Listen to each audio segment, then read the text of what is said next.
to self-constructed assets. So now we're going to get into this discussion of interest capitalization. Okay. So we have this problem. Again, we're constructing an asset, and I've sort of started discussing this already in the context of one of the problems we did. But sometimes you are constructing an asset, and you have to figure out what are the costs of constructing that asset. So the first issue, which both of these issues have come up, which is great because it just shows you guys are thinking ahead. So how much in terms of manufacturing costs should be allocated to the construction? So, and really we're talking about indirect costs here. So how much overhead should be allocated to that construction?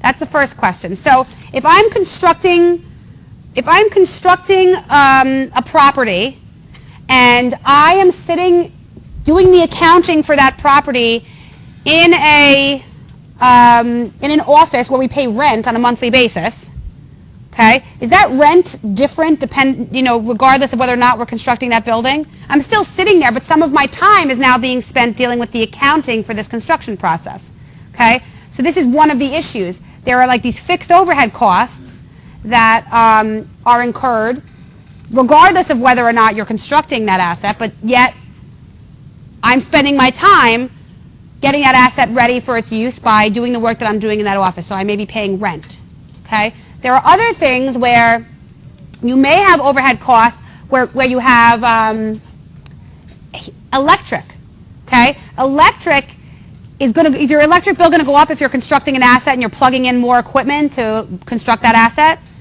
But that electric bill, so it is going to go up, right? Because you are constructing an asset. But you may have an electric bill that's also for your office space and all sorts of things. So you have these costs that incrementally go up that are overhead, like power. And then you have costs that are fixed, like my salary or the rent for the space that I sit in doing the accounting work that I do. So the question is, when you're constructing an asset, some of those costs really are related to constructing that asset because power is going up and some of my time is being spent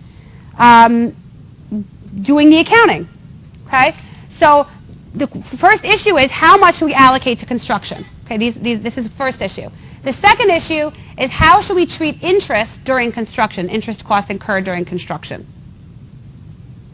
Okay, so these are the two issues when you're trying to figure out how much an asset costs you to construct. These are the two issues that come about, okay? Because there are basic things. What happens is companies